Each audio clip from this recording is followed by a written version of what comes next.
Hey, TV fans, it's fair to say we're all puffed out as we return to Stars Hollow. So, this is going to be our review of Gilmore Girls Season 2, Episode 7. It is like mother, like daughter, full spoilers from the start of this review.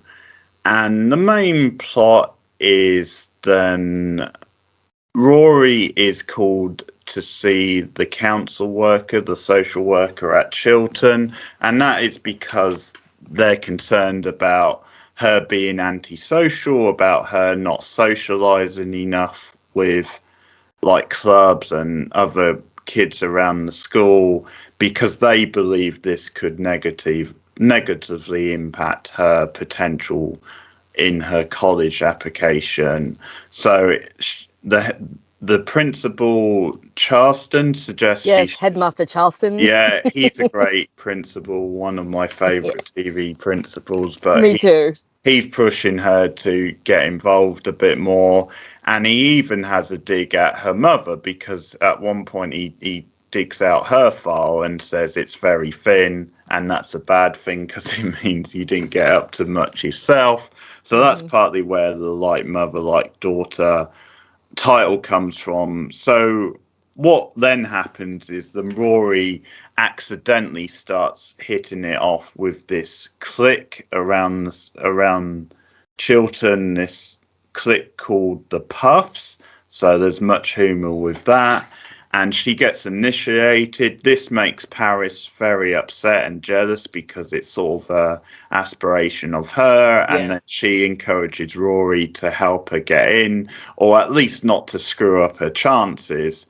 And that's Rory trying to fit in more because of the advice. And at the same time, Lorelai gets roped into doing a charity fashion show. And that's with a clique of itself, in a way, this group called the Boosters. Mm-hmm. And that's something which gets Emily excited when she hears she's been accepted for that. And she makes a good first impression as well, Lorelai, because she says they can do the whole thing at the Independence Inn. So that gets her brownie points.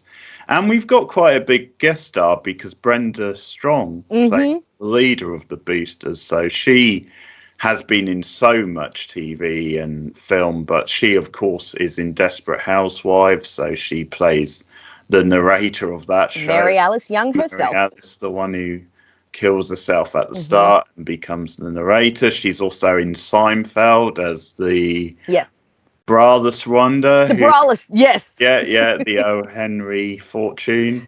She's also in Starship Troopers. She's in a lot of things. Third Rock from the Sun. So very familiar guest star. She is very well cast as Ava. And actually one other, like, this is a smaller role, but also one of the Puffs, Madeline Zimmer. She's quite well known. Oh, yes. The nanny. Lisa. Yeah, so she was on The Nanny. She was the youngest daughter on The Nanny. Mm-hmm. Yeah, well, I know her because she was ages ago. She's the kid in The Hand That Rocks the Cradle. That was. Oh, wow. That is an old movie. Yeah. There's all the Zima Well, it sisters, makes me feel old, you saying it's an old movie. Oh, me too. I get what you mean. It is 30 years old. But no, she's the kid in that. She's also in Californication, the David Duchovny. Yeah, so she's quite familiar now. But she plays one of the Puffs in this, Lisa, the one who actually sits with Rory at the end. Yeah. So yeah, it was nice seeing her. Another good episode for season 2. I don't think it's like over the top stellar, but I enjoy this for what it is. There are a couple of nitpicks I have with this, but this is more to do with the fact that I have watched Gilmore Girls so many times that I pick up on certain patterns that then when you rewatch the show start to annoy you. But look, I think this is a good episode for Rory, because I think that, look, I don't know about schools in America, like how involved they are with their students and stuff like that, but I've literally never seen a teacher ever do this. I've never seen a kid singled out because they seem to be a loner. So I think schools in America do work slightly differently, and they do have more of a, like you have to be well-rounded in all areas to go to college. It's just not enough to get good grades, which is something that Rory has been discovering this season. We talked about this in previous episodes like Hammers and Veils, where she discovers that she needs to do extracurricular activities. I do, however, think that this episode does emphasize just a tiny bit, and this is not a huge problem in Gilmore Girls, but it does pop up from time to time.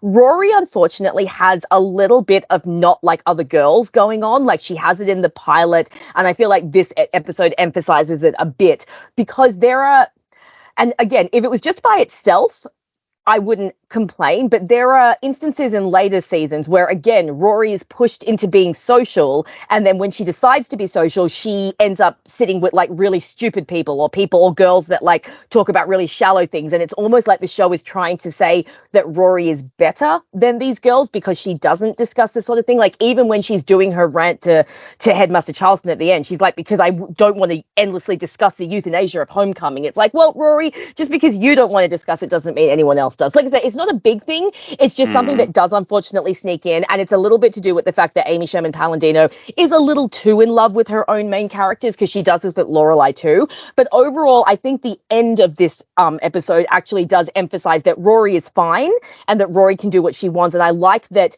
because basically, because she sits down at the Puffs table, they decide to initiate her and Paris and the one played by Madeline Zima by this fake kind of like breakfast in your pajamas, but they end up taking them to the school and ringing some bell, which Lorelai has a lot of fun with later. But then they almost get suspended, and Rory has a really fantastic moment. This is one of my favorite moments of hers, where she essentially tells Charleston, she's like, look, everything was fine.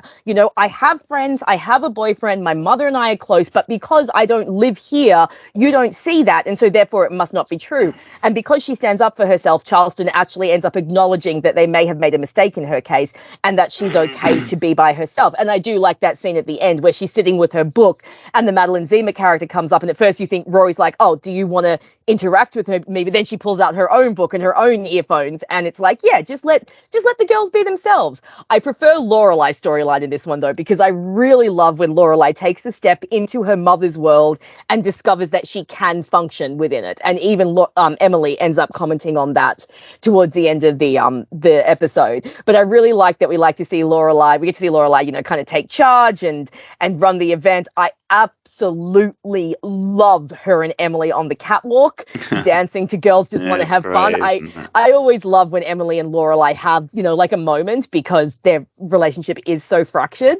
Lorelai has a moment with regards to Luke, which I don't love, but again, that's just me not being a Luke and Lorelai shipper. So yeah, I'm not a massive fan. Like she sees him, she sees him talking to the Ava, Brenda, the Ava character, and then she gets really snippy about it and is all like, oh, I want to keep school life and home life, separate. And Luke rightfully tells her, I can date whoever the hell I want to date. It's none of your business. And unfortunately, Luke and Lorelai have these back and forths over the first few seasons, which for me get a bit tedious because I'm not invested in their relationship. But overall, I think this is a really fun episode. Like I said, not one of like the top 10 of the series or even the season, but I think it's a solid episode that has a lot of fun with its premise. So I enjoyed rewatching this. How'd you go with it?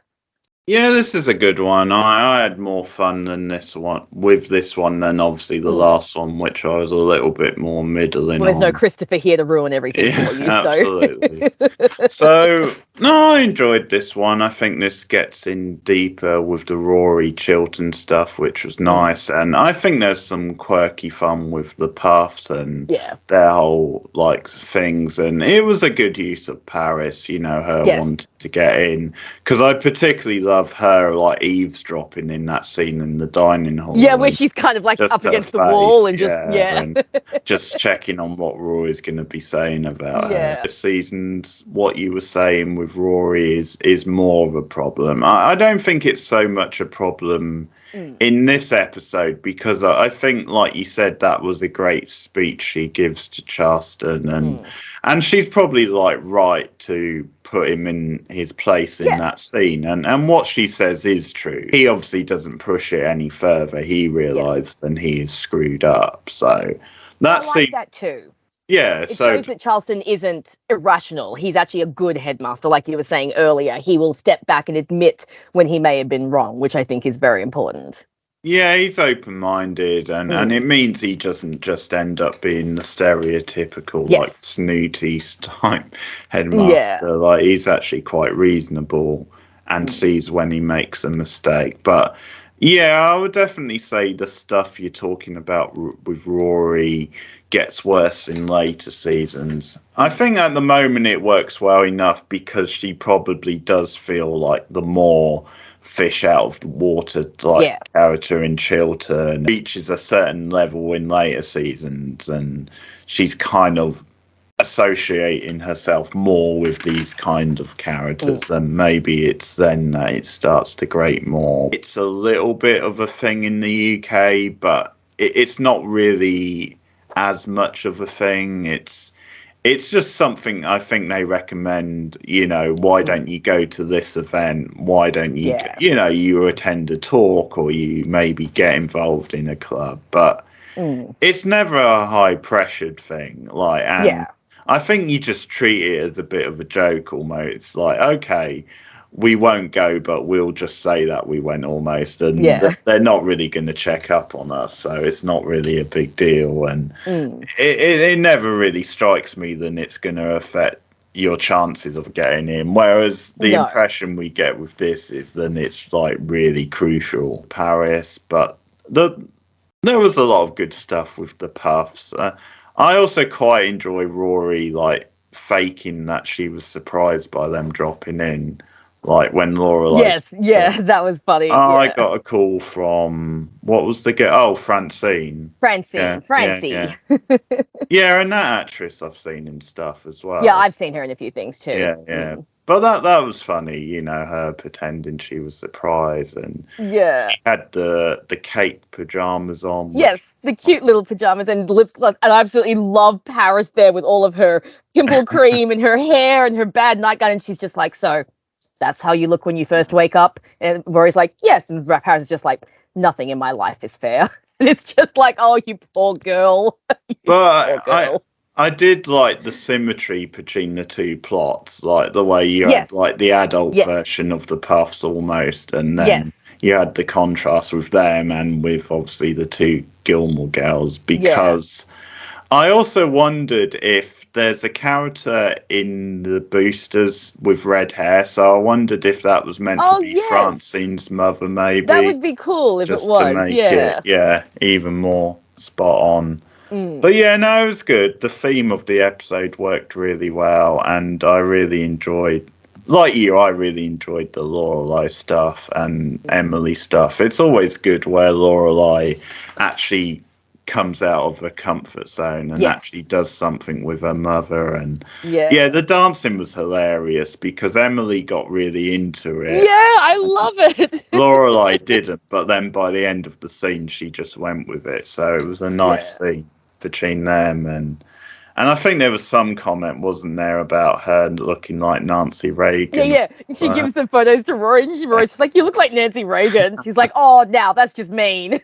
Yeah, that is awesome. But that was a great scene, great choice of music, and the two plots really lined up really well and worked really well together. And there was some good stuff at the inn as well with them doing the fashion show. There's some little gems from Michelle.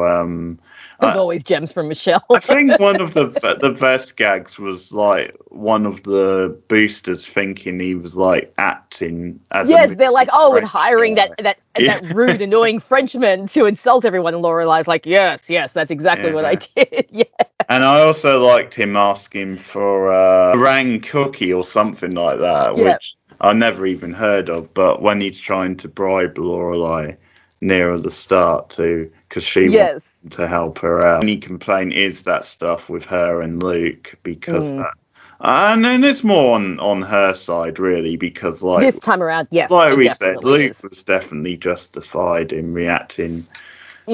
Yeah, I think it's just one of those things because she's obviously going to get jealous because she fancies Luke and she's keeping it to herself rather than but it's that thing, it's done for drama, it's done because it's a TV show. And absolutely. And this was the early 2000s. String it out. And it's that thing of, if you like him, go and ask, but then you can't get jealous of him dating other people if you have made that step. Exactly. And Yeah. unfortunately, Luke and Lorelai do this a lot. And again, I do get it. You know, we were just coming off the 90s, which had like Ross and Rachel, which was honestly the most epic will they or won't they couple. So I get that, you know, that was very in at that point in time to have these couples that were very will they won't they. But for me, especially as I get older, it becomes more and more just kind of like, oh my God, if you just like him, just ask him out already. You know, you're not a teenager, you are a grown-ass woman, you can handle things. And again, and Luke is just as bad. And again, for me, because I'm not invested in Luke and Lorelai as a couple, I think it irritates me more than it would if I, you know, wanted them to get together. Because for me, it just bugs me. It's just like, you are two grown adults. You should know how to handle this better. Like if they were Rory's age, I might excuse it, you know, because then you'd be a teenager and you're not quite sure how to act. But if you're a grown-ass adult who's had relationships before, I don't. It's purely just in there for drama. So it does irritate me whenever one of them does it, because they both have these moments over the first 4 seasons before they get together. And as we do more episodes, we'll obviously see more of them. But it does irritate me. And I do like that Luke basically tells her off and is like, this is none of your business, woman. Lies meant to be the more immature one out of her and Rory. It could be a bit of that as well. But yeah, so I think I half agree with you, because I think I am obviously more invested with them. So I'm happy to go along for the will they won't they sort of ride. But like, I agree with you, then there's definitely moments where the drama is too forced. Small annoyance. And like I said, the rest of the episode's really fun. There are a couple of lines in this episode that I really love. I absolutely love when Rory comes out of eating with the puffs and Paris is right there and Rory's just like, God, you're like the pop-up book from hell. And I'm just like, that is a great way to describe Paris. I also love the Yaya sisterhood reference that she makes later. Line. That's a good one. And I do love when there's that guy who's working on the stage, the runway for the thing, and it's tilted, and he's all like, look, I've worked on this my whole life. I've done all this before. And Laura likes, yes. And while I loved your work in Pisa, I was like, that's a great one as well. Like there's some really fun references in this. And I do love Lorelai mocking Rory at the end. She's all like, and that's what I was doing when the headmaster burst in, ringing a bell. And she's like, that was it? You're ringing a bell? Oh no, I'm sorry. Was it a large bell? I mean, how many times have I told you not to ring bells? And then she goes on to say, are you the Hunchback of Notre Dame? And I just think it's really fun the way she's having a good time with making fun of Rory for that. But no, it's another solid episode. As we've talked about as we're going along, season 2 is really good. I think, you know, season 1 is good, but it is a first season. So it does have those first season issues of, you know, introducing characters and establishing the world. Whereas in season 2, you know, everything's established. We know all the characters, so we can really get into like building on the characterization, having fun with the dialogue, having fun with the town. And just another really good episode for season 2. Yeah, because I also enjoyed Kirk, his part in it, like him trying to make Rory feel better. It's like, okay, yeah, I was like that too. Like I had a duffel bag. I know, right? And poor Rory just looks at her mother like, oh no. That's a bad sign. I could turn out like that. So, Poor Kirk. So it clicks really well, and you also have that really funny opening where they're teasing each other over like guilty pleasures, like Barry Manilow, the music, Spice Girls. That is my going to with Lorelai. I was going to say this: the Spice Girls are crap, so you can only. The biggest selling girl group of all time. It doesn't matter. Crap. We've established this before. Lots of mainstream things suck, so it doesn't prove anything. You can only enjoy them as an ironic guilty pleasure. So not true. I love the Spice Girls. I mean, my whole heart. More Duran. I thought they Duran. I am in Rory's age group. I too did the Macarena for hours and hours, for days and days. I might have done. I can't remember. I might have done it at a school disco or something. Yeah. I mean, again, similar age group, so I do remember it well. Yep. Unfortunately. So that's Gilmore Girls, another one in the books. So like mother, like daughter, yeah, we agreed it's a pretty good episode overall. Lots of fun to be had with this one. So let us know your thoughts in the comments below.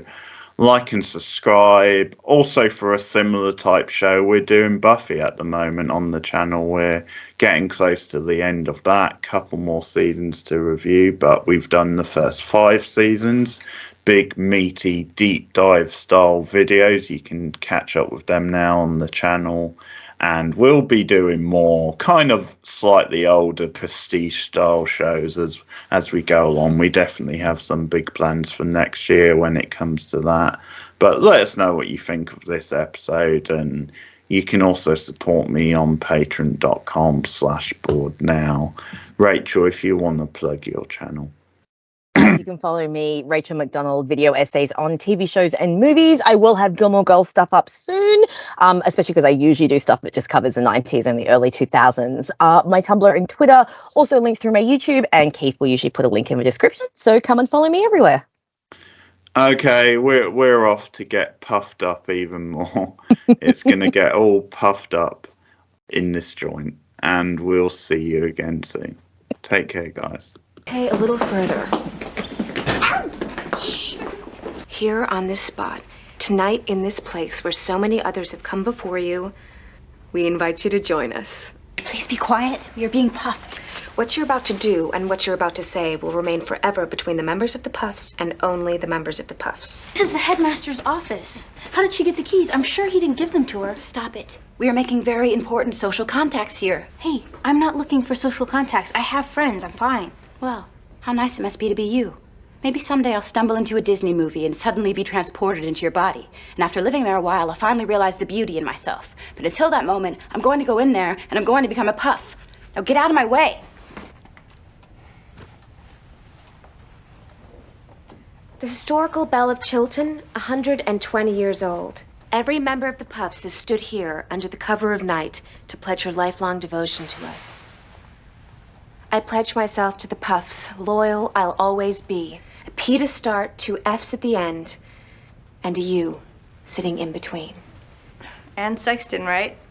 Once you've finished your oath, you will ring the bell 3 times. Rory? Yeah, you first.